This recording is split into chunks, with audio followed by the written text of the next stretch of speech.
The denuclearization standoff continues on the Korean Peninsula, with North Korea and the U.S. still far apart over denuclearization steps and corresponding measures. Today we go in depth into Washington's perspective on its non-proliferation policy and its priorities, as it continues to try to push Pyongyang down the denuclearization path. For that, Brian Finlay, President and CEO of the Stimson Center, a public policy think tank in Washington, D.C., joins me in the studio today. Welcome to the program. Such a pleasure to be here. Thanks for having me. So the U.S. was the first country to produce nuclear weapons, with its first test back in the 1940s. Now, despite the monopoly on nuclear technology back then, a lot of countries have jumped on the bandwagon to possess their own nuclear arsenal.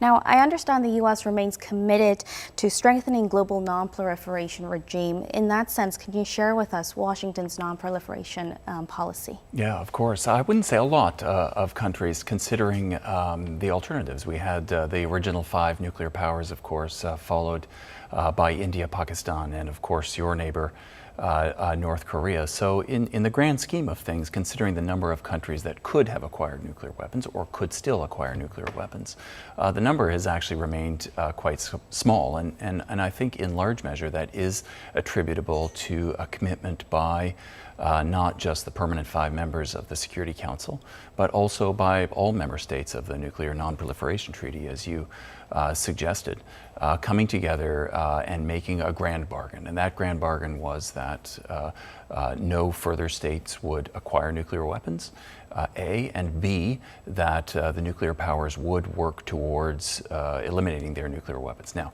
we've made halting progress on the latter, but despite that, we've seen quite robust success on the primary objective. Now, the U.S. pulled out of the Intermediate Range Nuclear Forces Treaty in August due to Russia's continued violations of the treaty. Now, that treaty prohibits short and medium-range ground-launched missiles carrying nuclear or conventional warheads. Now, what was this about, and what's Washington's position on the matter, given that Russia continues testing? So you're referring to an agreement that was struck by Mikhail Gorbachev and Ronald Reagan back in 1987, and it was for the first time where the 2 superpowers came together to eliminate an entire class of weapons. That treaty held until around 2014, when the Pentagon in the United States identified systematic violations of that treaty by Russia. The Obama administration at the time sought to bring the regime in Moscow back into compliance by encouraging compliance, by trying to coax them back into compliance with the treaty. But the Obama administration was ultimately unsuccessful. This leads us up to the election of Donald Trump, and his administration decided to take a very different tack, a much more aggressive and much more confrontational track, in fact, with Moscow, which led to the president's decision in 2019 to withdraw from the treaty. And so in August, just this past August, the United States formally withdrew from that treaty. The implications really are somewhat unpredictable right now. Some say that the United States was in some ways disadvantaged by that treaty, particularly here in Asia. In that the Chinese, who were not parties to the treaty, were not therefore bound by the provisions of that treaty, were deploying literally thousands of missiles that fell into the parameters of the INF treaty. And so some see it, I think, somewhat take a dark view of the administration's decision to withdraw from the treaty, and suggest that it was a coy effort to begin to build its defenses or its response here in Asia to a growing Chinese arsenal. The implications are somewhat unpredictable, as I say, in that we could see, at worst, a potential arms race in missile technology between Russia, China, and the United States. And unfortunately, South Korea would be caught in the middle of that. Another pressing issue is that tensions continue to mount between the U.S. and Iran following the Trump administration's decision to withdraw from the Joint Comprehensive Plan of Action, more commonly known as the Iran nuclear deal. Now, Tehran also threatens to pull out of the nuclear NPT, saying that it's one of many choices it has on U.S. sanctions. What's your take on this issue, and what are the implications that this can have? Well, this has been a big embarrassment for the Trump administration. As you will recall, during the election campaign, then candidate Trump talked about how easy it would be to solve the Iran crisis, similar to his language around solving the challenge vis-a-vis North Korea. It's not quite turned out that way. He did make the decision, as you note, to withdraw from the JCPOA, an agreement by a number of countries, including the United States, to try to halt or at least delay Iran's nuclear program. Iran did not do what it was expected to do. It was expected, I think, in Washington that Iran would likely withdraw from that agreement as well as soon as the United States did, and we would start over. They didn't do that. For President Trump, he is a bit stuck. Additional sanctions are possible, but we're running out of options for additional sanctions, I think, against Tehran.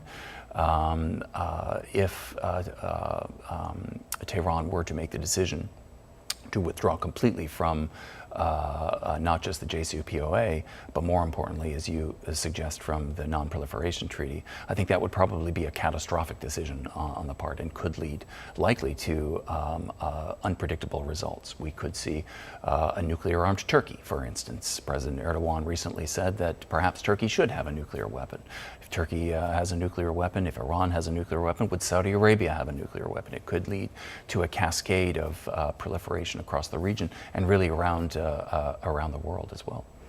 So shifting gears to denuclearization on the Korean Peninsula, North Korea withdrew from the NPT back in 1993, and since the regime's nuclear programs has become a global issue.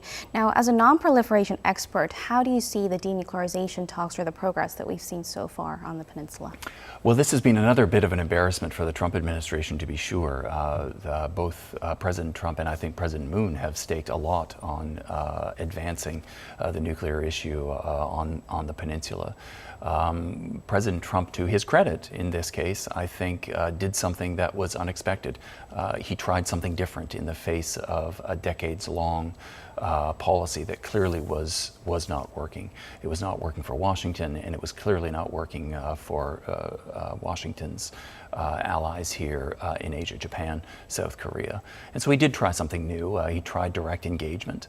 I think we've seen pretty mixed results in that regard. I would argue that we haven't seen, it's not clear that we've lost anything through this attempted engagement, but neither have we really gained much as a result. So how is the U.S. policy on non-proliferation actually affecting the Korean Peninsula, and what's needed to bring about a deal on denuclearization between Washington and Pyongyang? Well, if you listen to policymakers in Washington, denuclearization is the only issue, of course, that has to be resolved on the peninsula in many cases. Unfortunately, it's not seen that way quite in Pyongyang. For Pyongyang, there are multiple issues. Certainly, we hear them talking about sanctions relief, and they have called for that repeatedly. We have actors in Washington saying we cannot engage in sanctions relief until we see progress on denuclearization, and of course in Pyongyang they're saying that we cannot have progress on denuclearization until there is sanctions relief. So we're stuck. There's a third issue, however, I think that is also on the minds of those in Pyongyang, certainly of Kim Jong-un. And that, namely, is regime survival. And I would argue that that is his principal concern, even more so than holding on to nuclear weapons. The two are so inextricably tied. So would you say it's still a concern that there's a divide between the two sides when it comes to defining the term denuclearization? I think there is no question on that front. And again, because this has become so politically embarrassing for the president that we've seen such little progress, we've entered, I think, into a new and almost unpredictable stage where not only are the terms of the debate really undefined, the options for moving forward have also become, I think, quite unpredictable. We could see the president take any number of actions even before the end of the year to try to jumpstart some progress on the denuclearization front. Now, following of the breakdown of the working level talks between the two sides in Sweden last month, the U.S. relatively maintains its calm while North Korea continues to step up its harsh rhetoric. On Wednesday, North Korean leader Kim Jong-un ordered the removal of South Korean facilities located within the tour area of Mount Kumgang. Now, what do you think this could mean for inter-Korean relations, or do you think it's a show of frustration that there's been no progress in dialogue? Yeah, this has got to be so frustrating for those of you here in Seoul, in that you are caught between two squabbling and truly unpredictable governments right now. It's clear that neither Washington nor Pyongyang wants to directly provoke the other and push the potential for progress further in the opposite direction. That said, I think you stated it quite correctly, that there is a growing frustration on both sides, and I think what we saw in the recent announcement from Pyongyang is an attempt to lash out, and unfortunately you here in Seoul are caught in the middle of that squabble. Now, in a statement by a North Korean Foreign Ministry advisor, it said that Pyongyang hopes to see the U.S. act wisely before the end of this year, and it's probably likely referring to the deadline that Kim Jong-un had set to reach some sort of new proposal in their denuclearization talks. In the same statement, it also voiced hope that special relations between Trump and Kim Jong-un could take this to another level, move forward. Do you think the North seems to be seeking another summit with the U.S.? It's a great question, and one that is almost unknowable. Anyone who is making predictions on what either party is going to do next is playing fast and loose with the facts and truly just guessing. So the real answer is we don't know. It is pretty clear, however, that the North is trying to goad Washington, I think, into another summit. For Washington's part, they have approached this, I think, slightly differently than they have in advance of the two previous summits. They've gone back to the traditional playbook with lower level negotiations between the two parties that ultimately would be concluded by the two leaders. That said, it's clear that there is growing pressure on the White House in Washington and on President Trump to demonstrate some progress on the file in advance of the impending election campaign next year in the United States. And so, again, it raises the level of unpredictability, if you will. The president could decide to simply bypass lower level negotiations if they seem to be going nowhere, and that seems to be the case, and go direct to another summit. He could decide to make concessions to the North, and we could see sanctions relief, even in advance of progress on denuclearization. Or we could return to the very bellicose talk that we saw in the early days of his administration, which you will remember well.